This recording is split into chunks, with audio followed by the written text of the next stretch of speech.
Okay, so now we have brought the, what do you call, the deceased in the, what do you call this? They say sanda. What is it actually? Sanduk or sunduk. It's the box, right? The carriage box, right? So the deceased would be placed inside this, and he would be carried from the area they washed, right? The area where he was given the shower and done with the shrouding, right? So once the dead is brought here, what will they do? They'll prepare to pray the janaza prayer. Now what's the janaza prayer? How is it prayed? Does anyone know how it's prayed? No one. Has anyone prayed the janaza prayer? Okay, you all have prayed but don't know how to pray. Great. So the janaza prayer is composed of four takbirat. Okay, for Allahu Akbar, 4 takbirat, right? After each takbirat, something would be said. Okay, let's look into what those are. After the first takbir, what would be done? Surah Fatiha. We'll be starting with A'udhu Bismi, and Surah Fatiha would be recited as normal. Is there what do you call the Dua ul-Istiftah? Wajjahtu Allahumma ba'id? No. Okay, it's because it's mainly a sunnah in the other prayers, so it's omitted in the janaza prayer to keep it as short as possible. Okay, because you cannot be delaying the process with the janaza. Is that clear?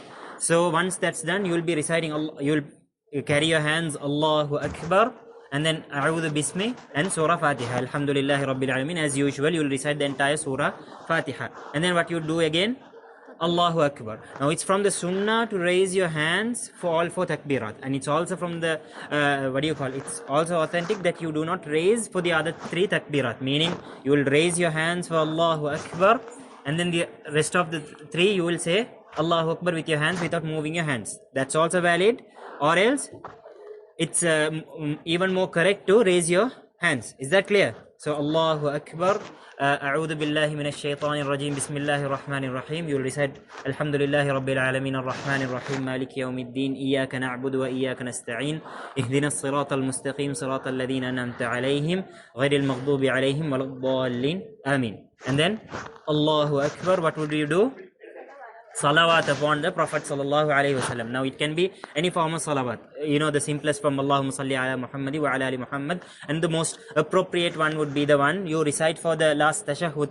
Allahumma salli ala Muhammadi wa ala ali Muhammad kama sallaita ala Ibrahim wa ala ali Ibrahim innaka Hamidum Majid. Allahumma barik ala Muhammadi wa ala ali Muhammad kama barakta ala Ibrahim wa ala ali Ibrahim innaka Hamidum Majid. Once that's done, again Allahu Akbar. After that, what you do? What will you do? The third takbir? Dua upon the deceased. Okay? The simplest form is Allahumma ghfir lahu. But you have to learn above and beyond that. You have your du'as in your syllabus book. Go and memorize these du'as, because these are very important.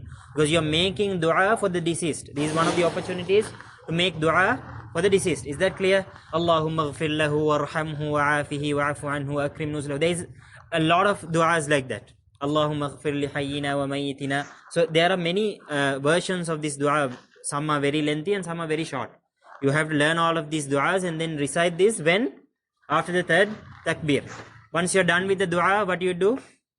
Again, Allahu Akbar, and then you give a small pause, and then Assalamu alaikum wa rahmatullah. The sunnah is to turn only for one side, the right side, Assalamu alaikum wa rahmatullah, and you're done with your janaza prayer. Is that clear? Does anyone want any explanation in Tamil? Tamil. Okay.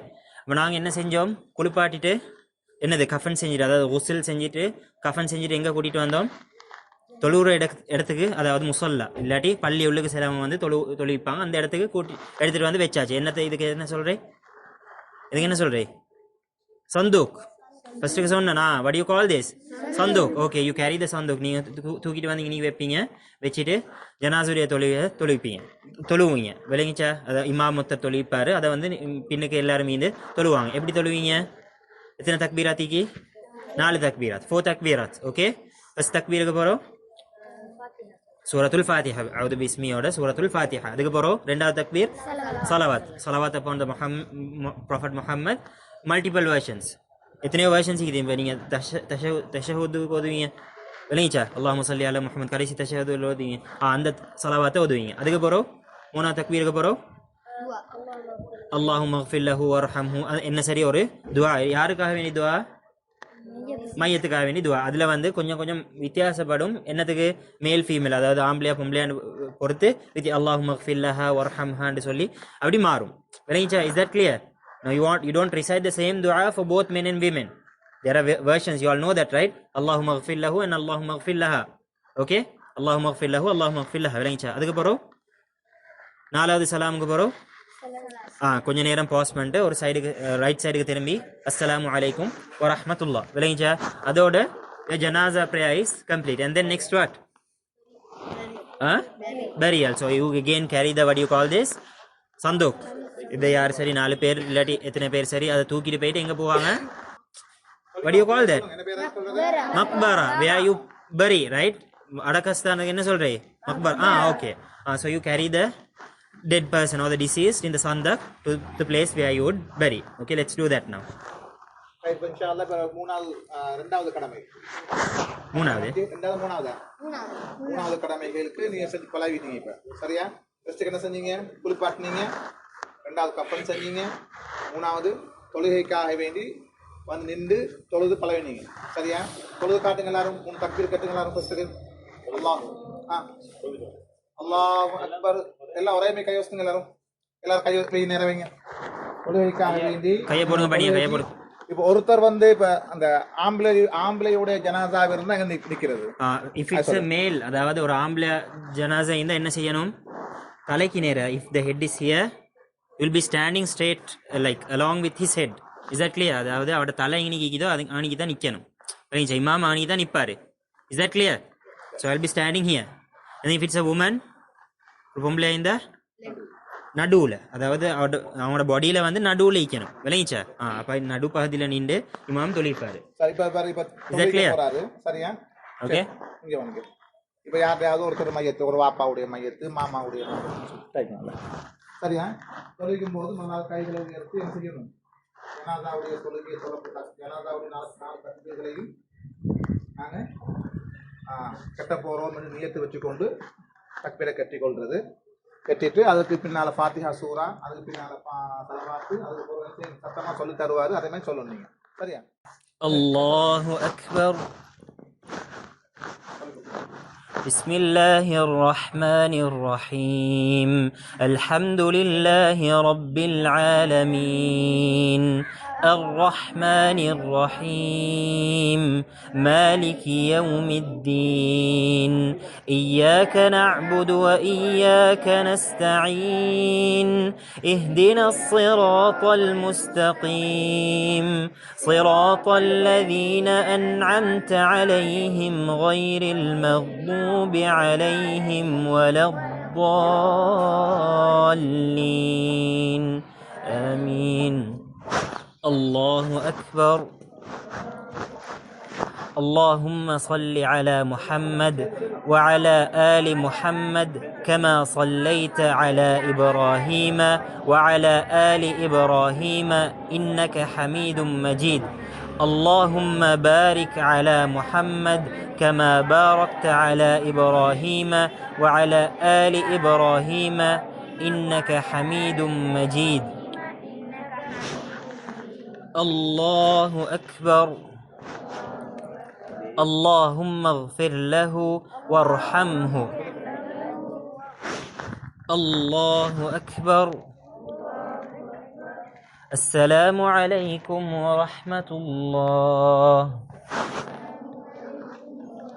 சலாம் கொடுக்கலாம் உங்களுக்கு. சரி, அஸ்ஸலாமு அலைக்கும் வரஹ்மத்துல்லாஹ்.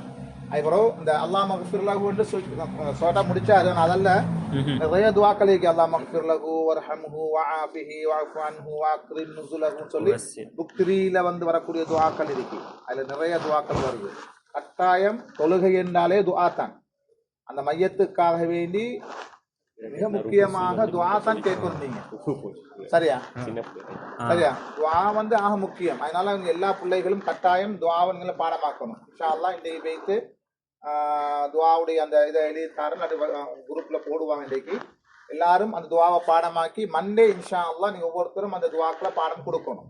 ஜனாசாவுடைய தொழுகையில் ஓத வேண்டிய அத்தனை துஆக்களையும் பாடமாக்கி பாடம் கொடுக்கணும். சரியா? ஏன்னா இப்போ நிறைய பேருக்கு துஆ பாடம் இல்லை. அது வீட்டில் யாராவது மௌத்தாகினால் சும்மா தக்பீரை கட்டிட்டு போகிறோம். அதல்ல, துஆ கட்டாயம் ஓதணும். ஓகே, இப்போ நாங்கள் தொழுதுட்டோம்.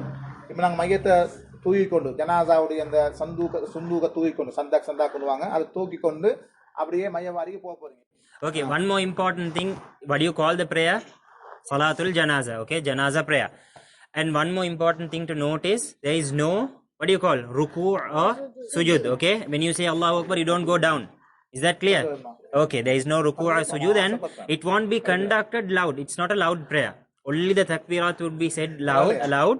I recited aloud now, but the takbirat would be said aloud, and everything else would be recited quietly. Is that clear? All will be done on his own. It's like Luhar or Asr, not like Maghrib and Isha. The Surah Fatiha would not be recited aloud. Is that clear? Okay, anyone has any doubts?